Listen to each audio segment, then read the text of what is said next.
নমস্কার, হাই নিউজে সকলকে স্বাগত। সঙ্গে রয়েছে আমি ডিম্পি। শুরু করছে নিউজ টুডে। আর শুরুতে চোখ রাখবো আজকের হেডলাইন্সে। উত্তরবঙ্গ সফরে মুখ্যমন্ত্রী। সূত্রের খবর, আগামী 17 থেকে 21 তারিখের মধ্যে তিনি উত্তরবঙ্গ যেতে পারেন। শিলিগুড়িতে করতে পারেন মিছিল। ফের বন্ধ থাকছে মেট্রো পরিষেবা। মেট্রোর কাজের জন্য 4 আগস্ট রবিবার হাওড়া ময়দান থেকে স্প্ল্যানেড পর্যন্ত মেট্রো পরিষেবা বন্ধ থাকবে। নতুন মাসে সস্তা হল বাণিজ্যিক এলপিজি গ্যাস। শুক্রবার থেকে কলকাতায় 19 কেজি সিলিন্ডারের নতুন দাম পড়বে 1736 টাকা। ভোটের আগে বিহারে বাড়ানো হল আশাকর্মী এবং শিক্ষাকর্মীদের বেতন। মিড ডে মিল রাঁধুনিদের থেকে স্কুলে নিরাপত্তা রক্ষী বেতন বাড়ানো হল সকলেরই। ভিন রাজ্যে বাঙালি হেনস্থার প্রতিবাদে বিভিন্ন জায়গায় মিছিল করেছেন মুখ্যমন্ত্রী মমতা বন্দ্যোপাধ্যায়। সূত্রের খবর, এবার উত্তরবঙ্গ সফরে যাবেন মুখ্যমন্ত্রী। সেখানে শিলিগুড়িতে তিনি মিছিল করতে পারেন। চলতি মাসেই উত্তরবঙ্গ সফরে যেতে পারেন মুখ্যমন্ত্রী। সূত্রের খবর, আগামী 17 থেকে 21 তারিখের মধ্যেই তিনি উত্তরবঙ্গ সফরে যেতে পারেন। ভিন রাজ্যে বাংলাভাষীদের হেনস্থার প্রতিবাদে শিলিগুড়িতে মিছিল। আবহাওয়া ঠিক থাকলে যেতে পারেন পাহাড়েও। মুখ্যমন্ত্রীর কোচবিহারে যাওয়ার সম্ভাবনা রয়েছে। 2026 রাজ্যের বিধানসভা নির্বাচন। 21 বিধানসভা নির্বাচনে এই উত্তরবঙ্গে তৃণমূলের থেকে ভালো ফল করেছে বিজেপি। উত্তরবঙ্গের জেলাগুলিতে মোট আসন 54। এবার সেখানে 40টি আসন পাওয়ার টার্গেটের কথা ঘোষণা করেছেন বিধানসভার বিরোধী দলনেতা শুভেন্দু অধিকারী। গেরুয়া শিবির যে উত্তরবঙ্গে বাড়তি নজর দিচ্ছে, রাজ্য বিজেপির সভাপতি হওয়ার পরই তা বুঝিয়ে দিয়েছেন শ্রমিক ভট্টাচার্য। সভাপতি হওয়ার পরই 3 দিনের সফরে উত্তরবঙ্গে গিয়েছিলেন তিনি। সেখানে নেতাকর্মীদের সঙ্গে বৈঠক করেন। শ্রমিক উত্তরবঙ্গ সফর সেরে আসার কয়েকদিন পর 21 জুলাই বিজেপির উত্তরকন্যা অভিযানে সামিল হন শুভেন্দু। একদিকে ধর্মতলায় তৃণমূলের শহীদ দিবসের সমাবেশ, আর ওই দিনই উত্তরকন্যা অভিযানের পর শিলিগুড়ির সভা থেকে শুভেন্দু অধিকারী দলের নেতাকর্মীদের টার্গেট বেঁধে দেন। তার স্পষ্ট বার্তা, উত্তরবঙ্গ থেকে বিজেপির টার্গেট 40টি আসন। এই পরিস্থিতিতে চলতি মাসেই মুখ্যমন্ত্রী উত্তরবঙ্গ সফরে যেতে পারেন বলে সূত্রের খবর। ভিন রাজ্যে বাংলাভাষী পরিযায়ী শ্রমিকদের হেনস্থা নিয়ে রাজ্য রাজনীতিতে চাপানুতর বেড়েছে। পশ্চিমবঙ্গের একাধিক জেলা থেকে বহু পরিযায়ী শ্রমিক ভিন রাজ্যে যান। ভিন রাজ্যে বাংলাভাষীদের হেনস্থার প্রতিবাদে শিলিগুড়িতে মিছিল করতে পারেন মুখ্যমন্ত্রী। Hi news network. ভিন রাজ্যে বাঙালি ও বাংলা ভাষাভাষী শ্রমিকদের ওপর হেনস্থার প্রতিবাদী ভাষা আন্দোলন শুরু করেছেন বাংলার মুখ্যমন্ত্রী মমতা বন্দ্যোপাধ্যায়। এবার দুর্গোৎসবের প্রাক্কালেও তাদের পাশে দাঁড়ালেন মুখ্যমন্ত্রী। বৃহস্পতিবার নেতাজি ইন্ডোর স্টেডিয়াম থেকে পুজো উদ্যোক্তাদের প্রতি মমতার আর্জি, পুজোয় পরিযায়ী শ্রমিকদের নতুন জামাকাপড়ের ব্যবস্থা করে দেবেন। পরিযায়ী শ্রমিকদের পাশে দাঁড়িয়ে নয়া আর্জি বাংলার মুখ্যমন্ত্রীর। পুজোর আগে নতুন জামাকাপড় পাবেন পরিযায়ী শ্রমিকরা। ভিন রাজ্যে বাঙালি ও বাংলা ভাষাভাষী শ্রমিকদের উপর হেনস্থার প্রতিবাদে বড়সড় কর্মসূচি ইতিমধ্যেই ঘোষণা করেছেন বাংলার মুখ্যমন্ত্রী মমতা বন্দ্যোপাধ্যায়। শুরু হয়েছে ভাষা আন্দোলন। এবার দুর্গাপুজোর প্রাক্কালেও তাদের পাশে দাঁড়ালেন মমতা। বৃহস্পতিবার নেতাজি ইন্ডোর স্টেডিয়াম থেকে মমতা বন্দ্যোপাধ্যায় পুজো উদ্যোক্তাদের প্রতি আর্জি জানালেন। পরিযায়ী শ্রমিকদের পুজোয় নতুন জামাকাপড় দিন। সবাই আজকে বাংলায় কত সুন্দর সুন্দর কথা বললেন। যারা অত্যাচারিত হচ্ছে, নিপীড়িত হচ্ছে, জেলায় ফিরে আসছেন, দরকার হলে ক্লাবের পক্ষ থেকেও, প্রশাসনের পক্ষ থেকেও তাদের একটু নতুন জামা কাপড় দেবেন। তার কারণ তারা তো তাদের সব কেড়ে নিচ্ছে এবং খুবই অত্যাচার করে ফিরে আসছে অত্যাচারিত হয়ে। কিন্তু এই অত্যাচার আমরা পছন্দ করি না, আমরা কারো উপর করব না। কেউ খারাপ কাজ করেছে বলে সেই খারাপ কাজটা যেন আমরা না করি। আমাদের সহনশীলতা, আমাদের ঐতিহ্য, এটা আমাদের সংস্কৃতি, এটা আমাদের সম্প্রীতি। উল্লেখ্য, দিল্লি পুলিশের অত্যাচারের কবলে বাংলার একাধিক জেলার পরিযায়ী শ্রমিক। এই ঘটনার প্রতিবাদে পথে নেমেছে রাজ্যের শাসক দল তৃণমূল কংগ্রেস। রাজ্য সরকার ও শাসক দলের উদ্যোগে অনেকেই ফিরে আসছেন বাংলায়। ফিরে আসা পরিযায়ী শ্রমিক পরিবারগুলির দায়িত্ব নেওয়ার আশ্বাসও দিয়েছে রাজ্য সরকার। মুখ্যমন্ত্রী জানিয়েছেন, একাধিক সরকারি সুযোগ সুবিধার ব্যবস্থা করা হবে তাদের জন্য।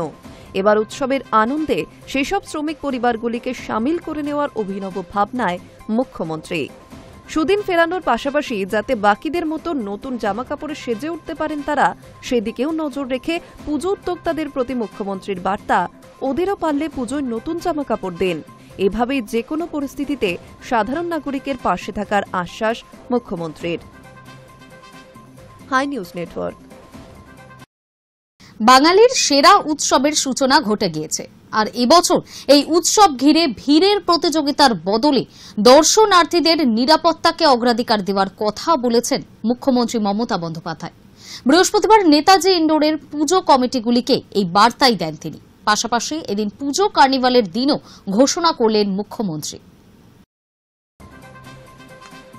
দুর্গাপুজো মানেই বাঙালির প্রাণখোলা আনন্দ। সেরা উৎসবে গা ভাসাতে কুণ্ঠা করছেন এমন বাঙালি খুব কমই রয়েছে। পিতৃপক্ষের অবসান ঘটা মানেই এখন প্যান্ডেল হপিংয়ের দিন গোনা।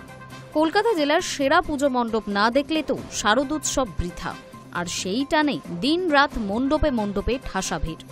পুজোয় কোন মণ্ডপে কোন দিন কতটা ভিড় হলো তার প্রায় একটা প্রতিযোগিতায় লেগে যায়। কিন্তু ভিড়ের প্রতিযোগিতা নয়, বরং এবারের দুর্গাপুজোয় শরণার্থীদের নিরাপত্তাই হয়ে উঠুক অগ্রাধিকার। বৃহস্পতিবার নেতাজি ইন্ডোরে পুজো কমিটিগুলিকে এই বার্তাই দিলেন মুখ্যমন্ত্রী মমতা বন্দ্যোপাধ্যায়। এবছর 28শে সেপ্টেম্বর থেকে দুর্গাপুজো শুরু, 2রা অক্টোবর বিজয়া দশমী। ওই 3 দিন অর্থাৎ 2, 3 ও 4 তারিখ প্রতিমা বিসর্জনের দিন ঘোষণা করেছেন মুখ্যমন্ত্রী। 5ই অক্টোবর হবে পুজো কার্নিভাল। প্রতি বছর রেড রোডে বড় করে প্রতিমা বিসর্জনের অনুষ্ঠানে উপস্থিত থাকেন মুখ্যমন্ত্রী নিজে, থাকেন বিদেশি অতিথিরাও। এবারও তাদের সকলকে নিয়ে কার্নিভাল করতে চান মুখ্যমন্ত্রী। পুজো কার্নিভাল সকলের আকর্ষণ, এটা আমরা 5 অক্টোবর করব। অর্থাৎ 3 দিন আপনারা পাবেন বিসর্জনের দিন। মহালয়া তো বলছি না, এগুলো আপনারা জানেন। শুধু আমি ওটা বলবো যেটা হচ্ছে আপনাদের বিসর্জনের দিনটা 2, 3, 4 থাকবে, যার যেদিন ইচ্ছে। কারণ লক্ষ্মী পুজোর আগের দিন আমরা একটা দিনই পাবো, সেটা হচ্ছে 5 অক্টোবর। ওই দিনটা পুজো কার্নিভাল থাকবে। বছর কয়েক আগে বাঙালির শ্রেষ্ঠ উৎসবকে ইন্টেঞ্জিবল কালচারাল হেরিটেজ হিসেবে স্বীকৃতি দিয়েছে ইউনেস্কো। আর তারপর থেকে বাংলায় দুর্গা পুজোর আনন্দ আরও কয়েকগুণ বেড়েছে। আয়োজনও খানিক ক্রমবর্ধমান। সে কথা মনে করিয়ে মুখ্যমন্ত্রী বারবার সতর্কতার সুরে বললেন, ভিড়ের প্রতিযোগিতা করবেন না, মানুষকে মণ্ডপ দেখান। প্রতিটি মণ্ডপে যেন অগ্নি নির্বাপন ব্যবস্থা যথাযথ থাকে। পাবলিক অ্যাড্রেস সিস্টেম রাখতে হবে, যাতে কারো কোনো সমস্যা হলে তা ঘোষণা করা যায়। হেল্পলাইন নম্বর ভালোভাবে ঘোষণা করবেন। মণ্ডপে দমকলের বড় গাড়ি ঢুকতে অসুবিধা থাকলে মোবাইল বাইক রেডি রাখতে হবে। মহিলা নিরাপত্তায় যেন বাড়তি নজর থাকে পুলিশের। সুষ্ঠুভাবে পুজো পরিচালনার জন্য স্থানীয় বাসিন্দাদের ভূমিকা যে অনেকটাই, তা ফের মনে করালেন মুখ্যমন্ত্রী। Hi news network. ফের বন্ধ থাকছে মেট্রো পরিষেবা। 4 আগস্ট রবিবার হাওড়া ময়দান থেকে স্প্ল্যানেড পর্যন্ত মেট্রো পরিষেবা বন্ধ থাকবে। মেট্রো কর্তৃপক্ষের তরফে জানানো হয়েছে, মেট্রোর কাজের জন্য গ্রিন লাইন 2 থেকে এই সিদ্ধান্ত নেওয়া হয়েছে। কলকাতা মেট্রোর নিত্যযাত্রীদের জন্য ফের দুঃসংবাদ।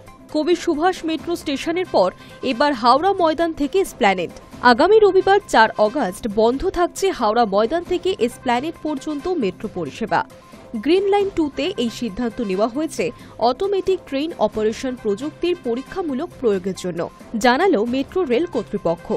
জানা গিয়েছে ওই দিন পূর্বমুখী ও পশ্চিমমুখী উভয় সুড়ঙ্গেই ট্রেন চলাচল বন্ধ থাকবে। এসপ্ল্যানেড থেকে হাওড়া ময়দান অংশে এখনও পর্যন্ত মেট্রো চলছে নির্ধারিত সময়সূচি মেনেই। তবে রবিবারের এই স্থগিত পরিষেবা যাত্রীদের বড়সড় অসুবিধায় ফেলতে চলেছে বলেই অনুমান করা হচ্ছে। কলকাতা মেট্রোর তরফে প্রকাশিত বিবৃতিতে বলা হয়েছে, এটিও টেস্টিং সংক্রান্ত কারিগরি প্রয়োগের জন্যই এই পরিষেবা সাময়িকভাবে বন্ধ রাখতে হচ্ছে। পরীক্ষাটি অত্যন্ত গুরুত্বপূর্ণ, কারণ এর মাধ্যমে ভবিষ্যতে স্বয়ংক্রিয় ট্রেন চালনার প্রস্তুতি নেওয়া হচ্ছে। গত বছরের ডিসেম্বর মাসে এই রুটের পশ্চিমমুখী সুড়ঙ্গে ট্রেন চলাচল কিছুদিন বন্ধ ছিল। তখন হাওড়া ময়দান এবং স্প্ল্যানেডের মধ্যে দৈনিক পরিষেবা ছিল 144টি। জানুয়ারি মাসে তা বাড়িয়ে 130টি করা হয়।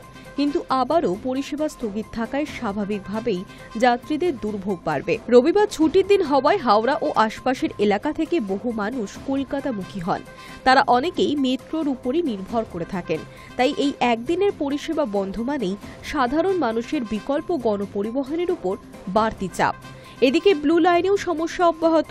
গত সোমবার কবি সুভাষ স্টেশনের 21টি স্তম্ভের মধ্যে 4টিতে ফাটল ধরা পড়ে। এর জেরে স্টেশনটি অনির্দিষ্টকালের জন্য বন্ধ করে দেওয়া হয়েছে। এখন মেট্রো কর্তৃপক্ষ সিদ্ধান্ত নিয়েছে পুরো স্টেশন ভেঙে নতুন করে নির্মাণ করা হবে। ইতিমধ্যেই টেন্ডার ডাকা হয়েছে সেই কাজের জন্য। মূলত নিউ গড়িয়া এবং সংলগ্ন এলাকার যাত্রীরা এই স্টেশন ব্যবহার করতেন, ফলে ব্লু লাইনের দক্ষিণ প্রান্তে এই পরিস্থিতি আরও যাত্রী দুর্ভোগ বাড়াচ্ছে। Hi news network. নিয়ে নেব একটা ছোট্ট বিরতি।